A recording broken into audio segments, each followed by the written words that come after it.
Assalamualaikum warahmatullahi wabarakatuh. Halo anak-anak semuanya.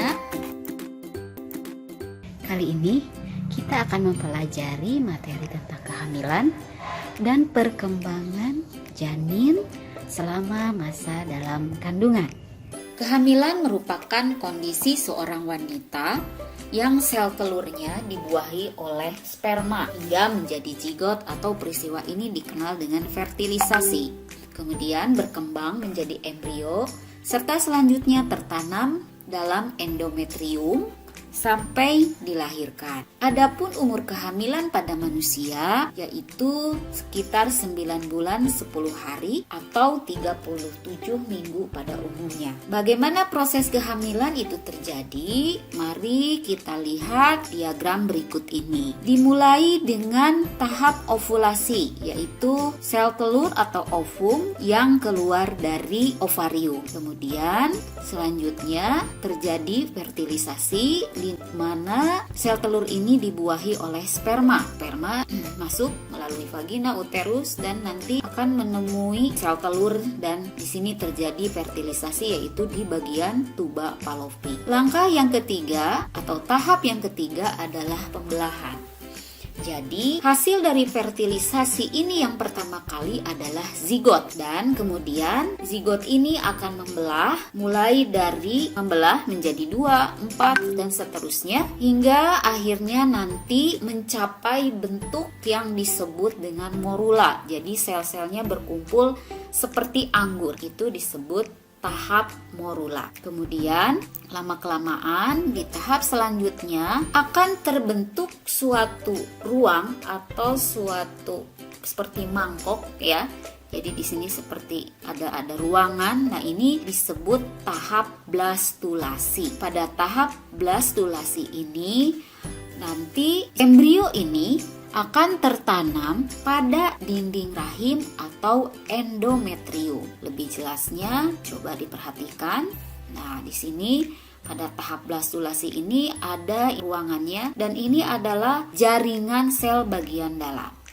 Nah, bagian luar dari embrio ini yang disebut dengan tropoblas, dia akan berkembang dan bersatu dengan sel-sel yang ada dalam dinding rahim dari ibu atau pada endometrium ini, sehingga nanti akan terbentuk atau akan terjalin hubungan antara pembuluh darah dari ibu dan juga dari anak. Jadi di sini pada proses kehamilan ini ada 5 langkah: ovulasi, fertilisasi, pembelahan, kemudian pembelahan lanjutan, dan implantasi atau penempelan pada endometrium. Nah, berikutnya adalah perkembangan janin dalam kandungan. Di sini dibagi menjadi 3 periode atau trimester. Maksudnya yaitu 3 bulan per periode, di mana yang pertama adalah trimester pertama yaitu bulan ke-1, kedua dan ketiga. Trimester kedua yaitu bulan ke-4 sampai bulan ke-6, dan trimester ketiga yaitu bulan ke-7 sampai bulan ke-9. Kita lihat sekarang perkembangannya per trimester ini. Dilihat dari trimester pertama yaitu bulan ke-1 dan ketiga, perkembangan yang terjadi adalah pada tahap ini terjadi pembentukan organ tubuh. Jadi justru di trimester pertama ini merupakan periode yang sangat penting atau yang sangat rawan karena mulai dibentuknya organ-organ tubuh, dan pada saat ini janin sangat rentan atau sensitif terhadap radiasi, obat, atau misalnya alkohol dari rokok, sehingga hal ini menyebabkan kemungkinan besar akan terjadi kecacatan atau gangguan kesehatan lainnya. Jadi pada tahap ini seorang ibu justru harus benar-benar mensuplai nutrisi yang bagus dan juga kondisi psikologi yang benar-benar harus sehat juga, jangan banyak stres dan sebagainya, sehingga janin yang terbentuk juga akan bagus. Berikut ini adalah janin berumur 5 minggu ya, embrio berukuran 7 mili. Sini sudah memiliki bakal tulang belakang, otak juga sudah terbentuk. Nah, sedangkan pada trimester kedua, di sini pembentukan organ tubuh sudah selesai. Hanya tinggal perbesaran saja dan perbaikan struktur organ tubuh. Jadi di sini tidak ada perkembangan mendasar seperti pada trimester pertama. Nah, di sini ini adalah contoh janin berumur 14 minggu di mana ukuran embrionya 60 mili atau 6 cm. Plasentanya banyak menghasilkan hormon progesteron ya untuk penebalan dinding rahim. Hal ini juga bisa dikatakan untuk menjaga selama proses kehamilan. Dan pada trimester ketiga, pertumbuhan ukuran janinnya sudah pesat dan sudah mendekati bisa beradaptasi dengan lingkungan luar kandungan karena persiapan untuk segera lahir atau keluar dari rahim ibu. Nah, ini adalah bayi sekitar usia 63 minggu, ukurannya 500 mili atau 50 cm dengan berat badan 2-3 kg. Sistem sirkulasi atau peredaran darah, kemudian respirasi di sini mengalami perubahan atau yang memungkinkan untuk bernapas dalam lingkungan luar. Kemudian tulang juga sudah mengeras, otot juga sudah menebal sehingga sudah siap untuk keluar dari alam rahim. Tentunya kalian tahu bahwa embrio itu makhluk hidup juga, bukan?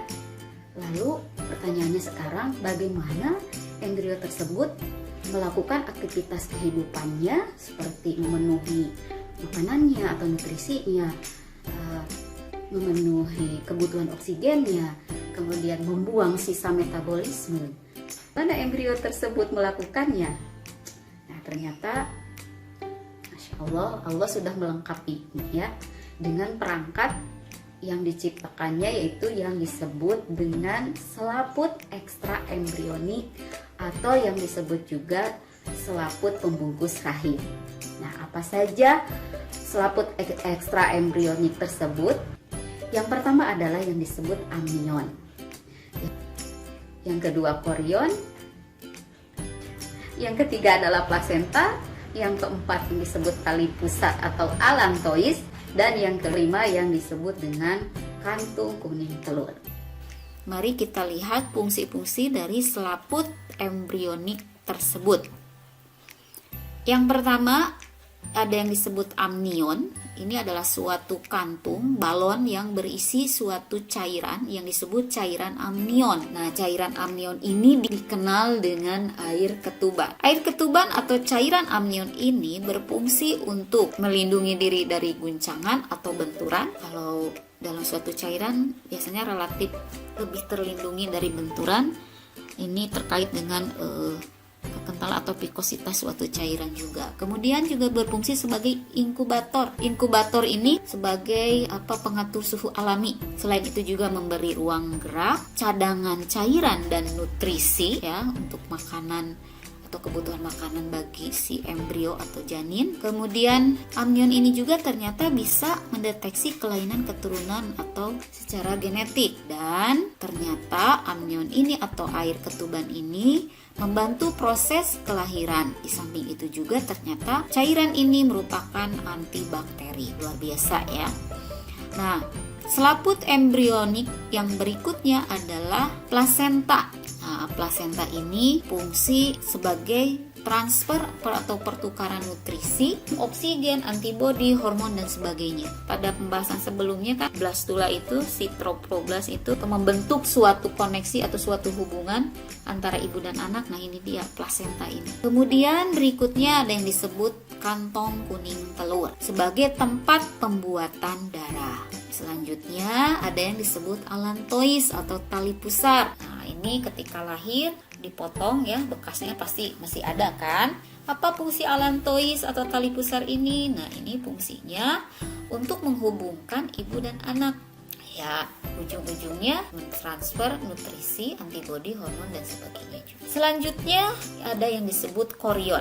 Nah, korion ini dia bersama jaringan endometrium dari uterus ini membentuk plasenta, sehingga fungsinya pun sama seperti plasenta, yaitu untuk transfer atau pertukaran nutrisi, antibodi, hormon dan sebagainya.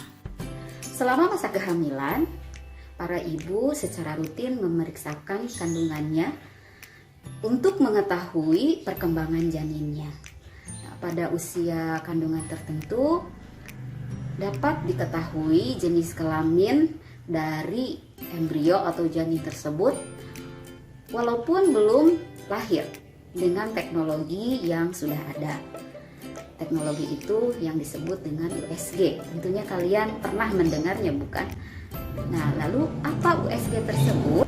USG adalah singkatan dari ultrasonografi yang merupakan teknik diagnosa pencitraan dengan gelombang ultrasonik, di mana teknologi ini bisa menggambarkan organ bagian dalam untuk keperluan medis. Jadi dengan USG ini bisa diketahui jenis kelamin ataupun perkembangan janin yang lainnya, termasuk posisi dari janin, ya, apakah sungsang atau normal dan sebagainya.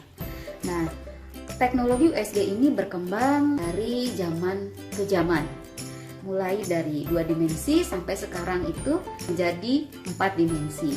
Pencitraan gambarnya lebih jelas. Setelah bayi atau setelah janin cukup umur sampai waktunya dilahirkan, bagaimana proses melahirkan? Bayi keluar dipengaruhi oleh satu kontraksi uterus atau rahim, dan yang kedua dipengaruhi oleh adanya air ketuban. Kontraksi uterus itu sendiri dipengaruhi oleh 3 hormon. Yang pertama yaitu hormon estrogen, di mana hormon estrogen ini memicu atau merangsang si dinding uterus terhadap hormon oksitosin. Kemudian selain dari hormon estrogen, berikutnya adalah hormon oksitosin. Hormon oksitosin ini dihasilkan dari janin atau fetus dan pituitari ibu. Pituitari itu ada di sekitar otak. Ini dihasilkan hormon oksitosin. Oksitosin ini berfungsi untuk merangsang uterus untuk berkontraksi. Ya, jadi dengan adanya kontraksi, adanya dorongan.